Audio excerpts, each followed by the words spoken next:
They skipped her grand opening for a backyard barbecue. Now she's serving betrayal back on a silver platter. When Amara Keaton exposes her family's darkest secret, the knives come out, and not just in the kitchen. But in a game where blood runs thicker than truth, survival may be the most dangerous recipe of all. My name is Amara Keaton, and at 34, I thought I finally understood what it meant to build something with my own hands. For years, I saved every paycheck, worked double shifts, skipped holidays, and let dreams simmer on the back burner. Tonight was supposed to be the proof that sacrifice meant something, the grand opening of Celestine, my restaurant. The dining room glowed in soft amber light, white linens draped across tables, handwritten menus stacked neatly at the host's stand. The air was rich with the aroma of rosemary and garlic, layered over the faint sweetness of my lemon tarts cooling in the kitchen. Every detail had been crafted with care, from the curated playlist of songs that reminded me of my childhood to the fresh-cut flowers on each table. And yet, when the doors opened, not a single member of my family walked in. I had invited them weeks in advance. I'd sent formal cards, text reminders, and even left a voicemail on my mother's phone. But instead of filling these empty chairs, they chose to sit on plastic lawn furniture in my brother's backyard. My brother Damian Keaton was celebrating his promotion that night, another milestone in his flawless corporate life. His party was loud, careless, full of beer bottles and forced laughter. I knew, because while I stood waiting in an untouched dining room, I scrolled through his social media posts. Promotion party vibes. His friends and family laughed in the background, posing with a cake iced in bold letters. To bigger things. Not one message from my mother. Not one flower from my father.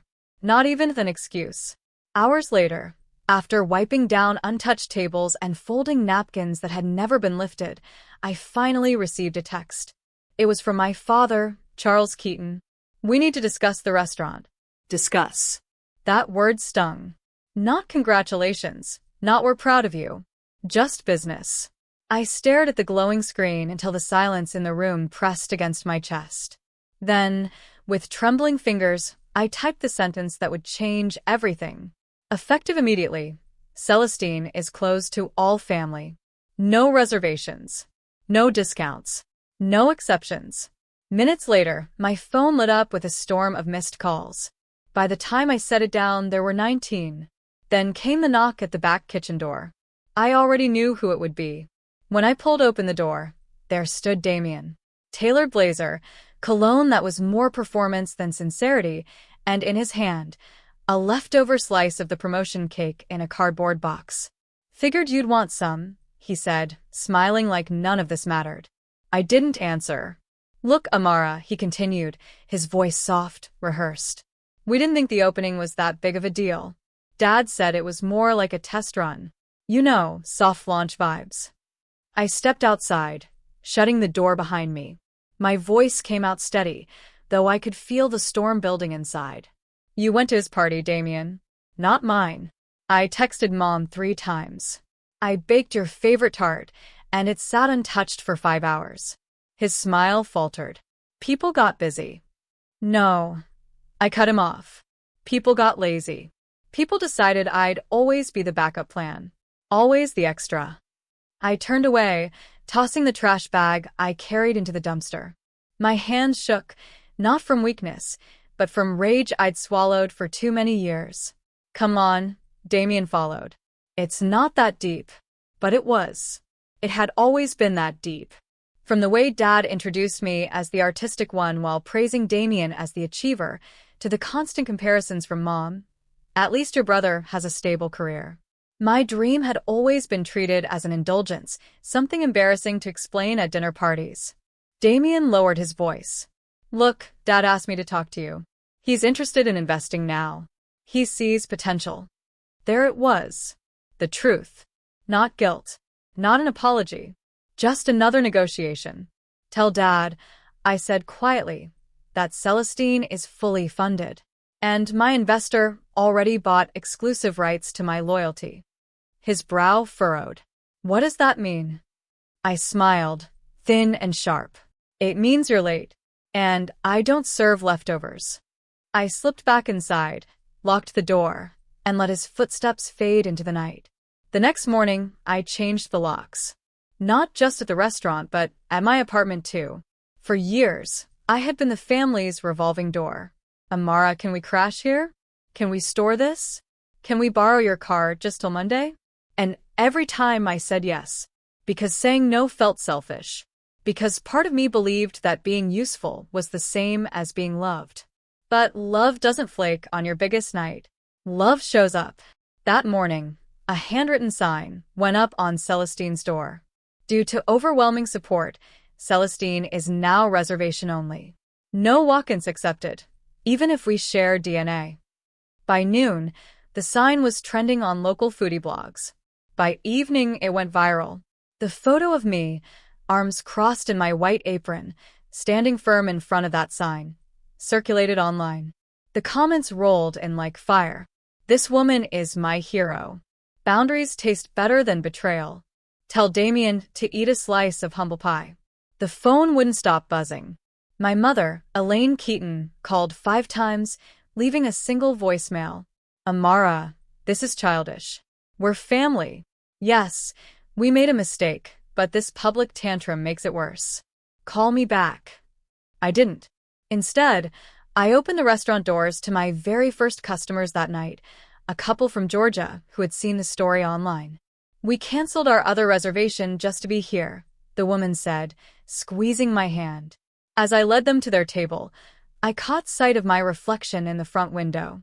For once, I didn't look like the bitter daughter or forgotten sister. I looked free. Behind me, laughter and clinking forks filled the space my family had left empty.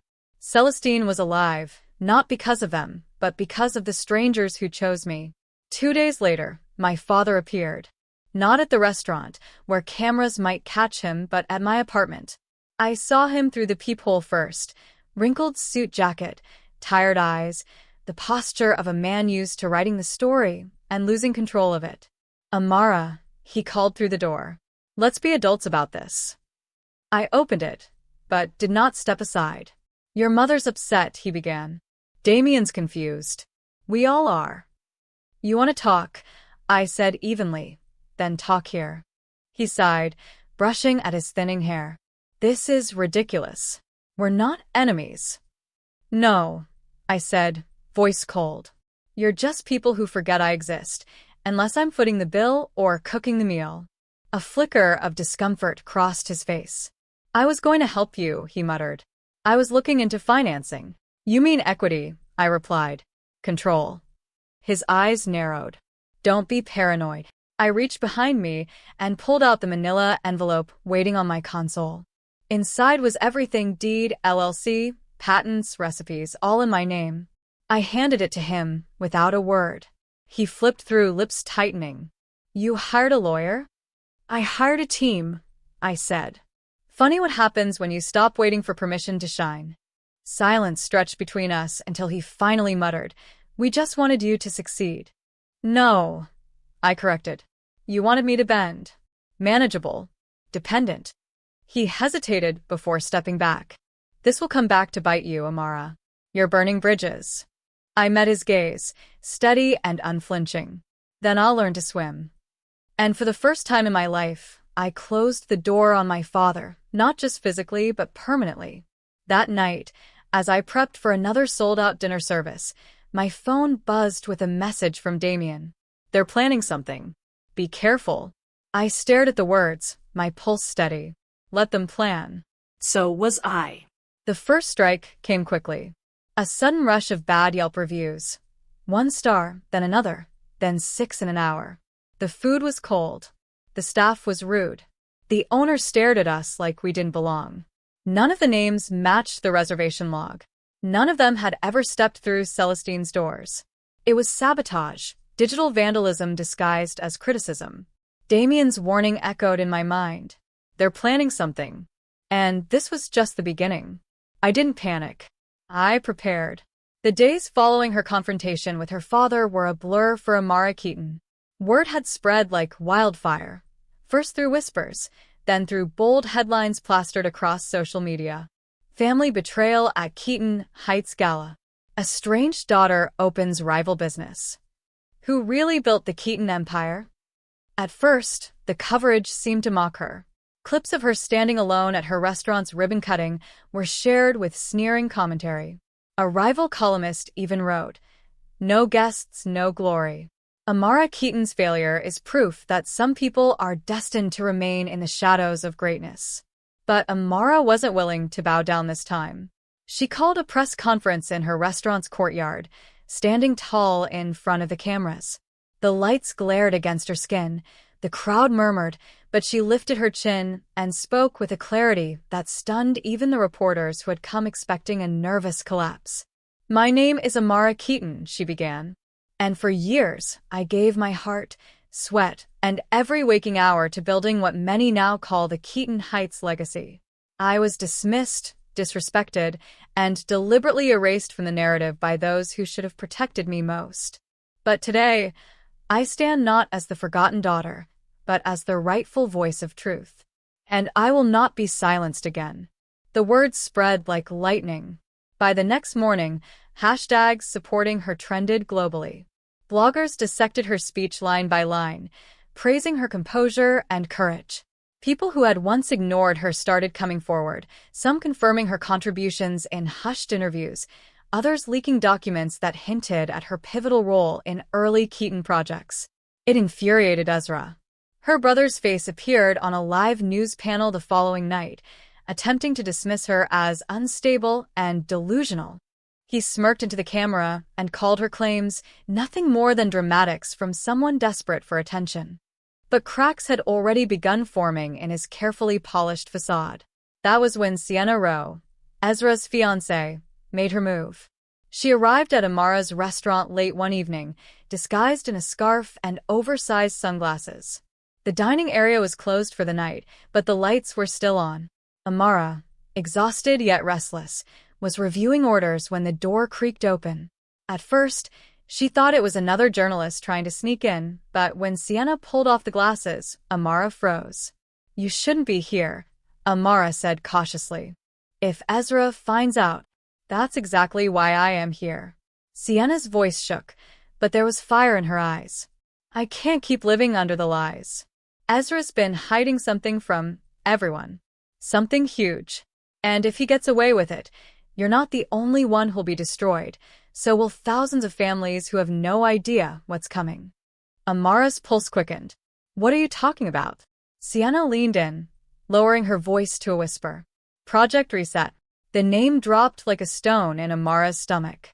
She had heard fragments of it in past boardroom murmurs, but no one had ever explained what it really was. Sienna's eyes darted nervously around the restaurant as though invisible ears were listening. "It's more than just a corporate project. Ezra and your father are planning something that will erase debts, wipe out partnerships, and rebuild the empire under Ezra's sole control.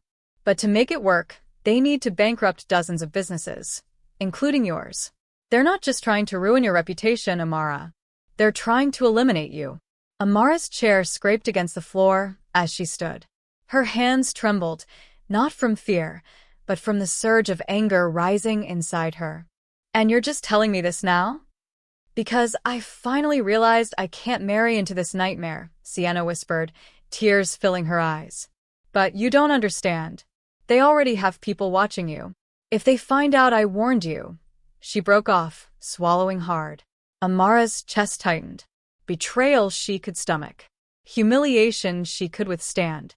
But a deliberate plot to erase her existence, her name, her work, her future, ignited something deeper. For the first time, she felt the shadows of her family's greed stretching far beyond the walls of Keaton Heights.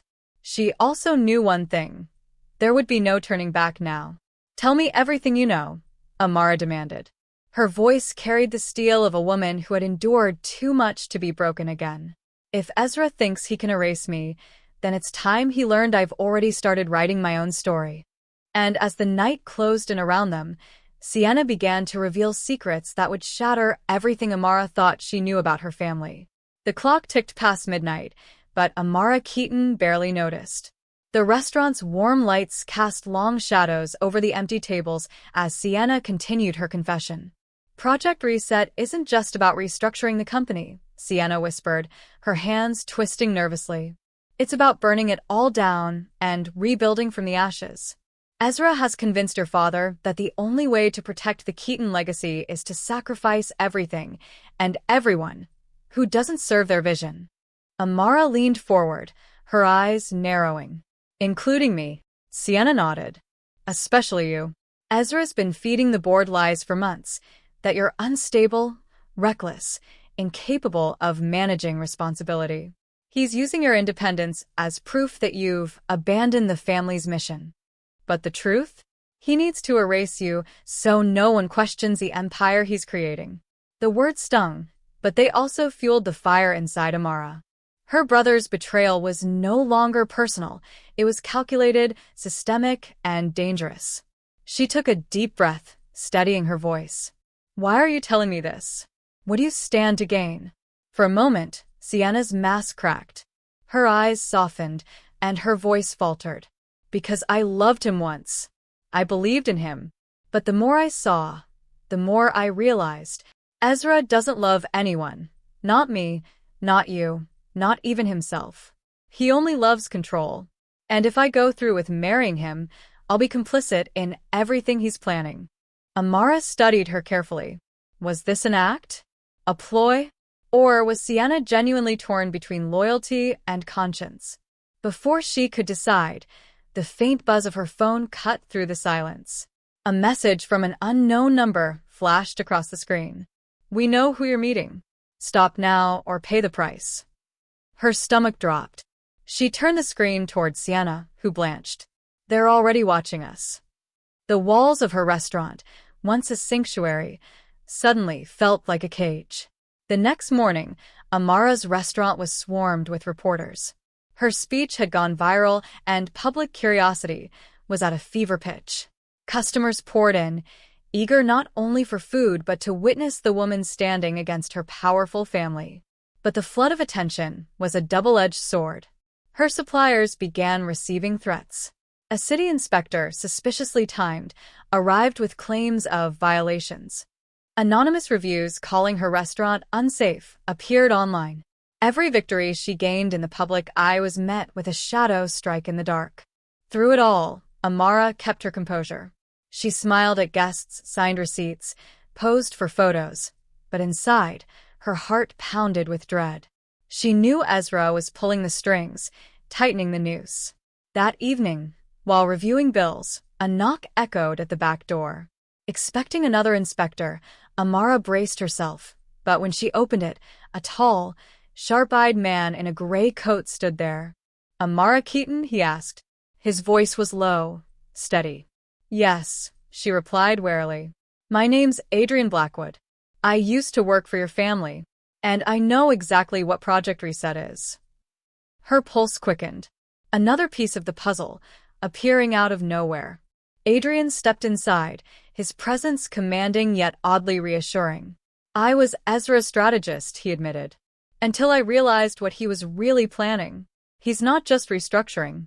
He's laundering money, cutting secret deals, and preparing to push everyone else, including you, out of the equation.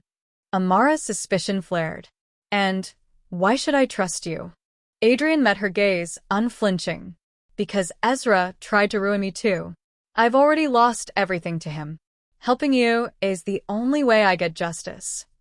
There was something in his voice, raw, bitter, undeniably real, that struck a chord in her.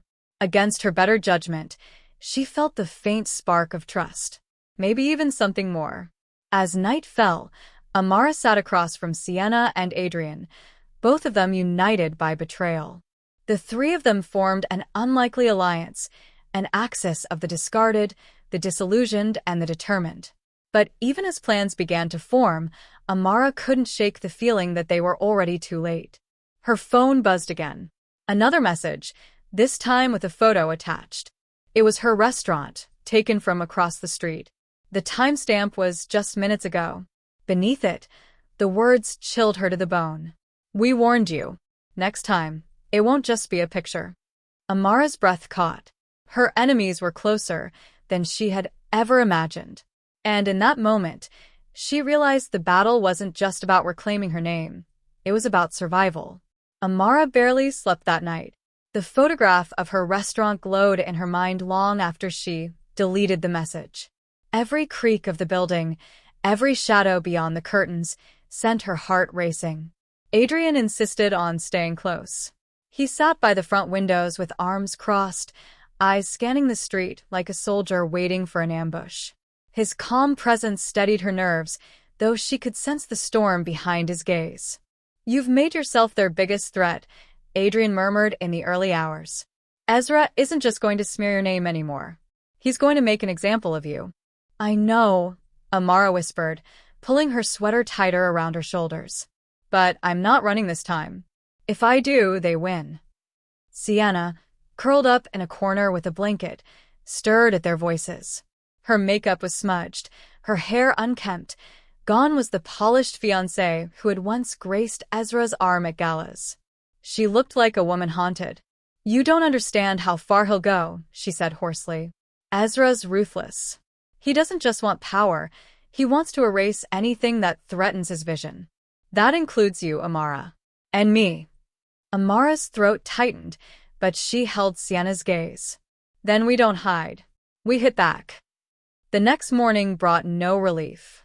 Ezra appeared on every news channel, smiling his smooth, calculated smile. He called Amara unstable, accused her of fabricating alliances, and painted Sienna as confused and misled. Then, with a smirk that chilled Amara through the television screen, he added, "Family is sacred. But sometimes people who crave the spotlight twist the truth. I only hope my sister finds peace in time." The words were sugar-coated poison. To the casual viewer, he seemed sympathetic. To Amara, it was a direct threat, delivered in the guise of brotherly concern. Her restaurant was hit harder that day. Deliveries canceled without explanation. Customers whispered about rumors of health code violations. A smear piece accused her of stealing investors from Keaton Heights. Each attack was sharper, closer. But as the storm raged, Adrian stood firm by her side. He worked tirelessly, making calls, gathering files, tracing connections. When Amara's hands trembled with exhaustion, he steadied them. When doubt crept into her chest, he cut through it with conviction. One evening, as they pored over documents spread across the restaurant tables, Amara looked up at him. His jaw was set, his brow furrowed, but there was something softer in his eyes when they met hers. "Why are you really helping me?" she asked quietly. Adrian held her gaze, unflinching. "Because I know what it feels like to be silenced, to be betrayed by the people you trusted most. And because," he hesitated, his voice lowering, "because I believe in you, Amara, more than I've believed in anyone in years."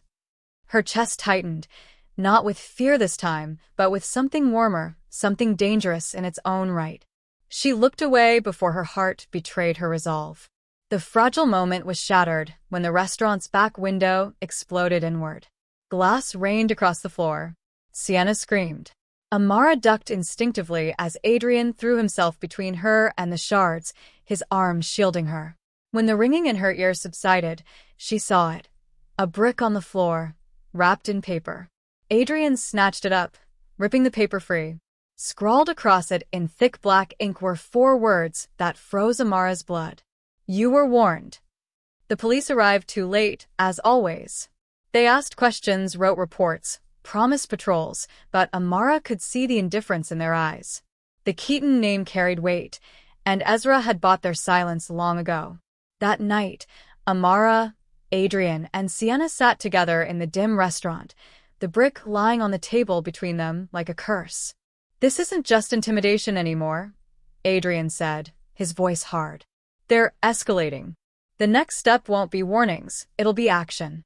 Amara clenched her fists. "Then we act first. If Ezra thinks he can bury me, then I'll bury his lies before he buries me." Sienna's eyes filled with tears. "You don't understand, there's more. There's something I haven't told you." Both Amara and Adrian turned sharply toward her. Sienna's voice trembled, but she forced the words out. "Ezra isn't working alone. Project Reset isn't just his plan, it's your father's too." And the reason they need it so badly is because she stopped swallowing hard. Because what? Amara demanded. Sienna's eyes flickered with terror. Because the Keaton empire is already collapsing. They're hiding debts, laundering money through shell companies, and using Project Reset to cover it up. If the truth gets out, it won't just ruin them, it could take the entire city's economy down with it. Amara's breath caught. The betrayal was deeper than she had ever imagined. This wasn't just about family politics, it was about corruption on a scale that could shatter lives far beyond her own. And now, she held the truth that could bring it all crashing down. The revelation left the air in the restaurant heavy, pressing against Amara's chest until she could barely breathe. Her father, Ezra, a collapsing empire. The whispers of corruption tangled with the reality of her brick-shattered window. She gripped the edge of the table until her knuckles ached. If what you're saying is true, Sienna, then this isn't just about my restaurant. It's about everything.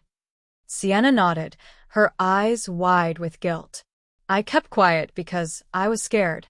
But Ezra slipped. He told me about accounts offshore, shell corporations disguised as donors. If the world sees it, Keaton Heights crumbles. Adrian leaned forward, his voice low but steady. Then we use it. We expose them before they can destroy you. Before they destroy anyone else. For the first time in weeks, Amara felt something dangerous bloom inside her. Hope sharpened into determination. The plan came together over the next 48 hours. Sienna funneled every screenshot, every document, every whispered conversation into a growing file of evidence. Adrian mapped out connections, tracing money trails and identifying shell companies. Amara, meanwhile, prepared the stage. If Ezra thrived in shadows, then she would drag him into the light. The opportunity came sooner than expected. Ezra announced a lavish investor gala to celebrate Keaton Heights' new era. He invited the press, influencers, and the city's elite. Amara's invitation never arrived. But she didn't need one. She would bring her own. The night of the gala shimmered with excess. Crystal chandeliers, champagne towers, violins humming in the background. Ezra stood at the center, dazzling in his tailored suit, smiling like a king surveying his empire. Amara arrived in silence. A simple black dress. A flash drive tucked safely into her clutch. Adrian at her side, his presence steady as stone. They slipped through the crowd unnoticed, Sienna trailing behind, pale but resolute. When Ezra finally spotted her, his smile faltered.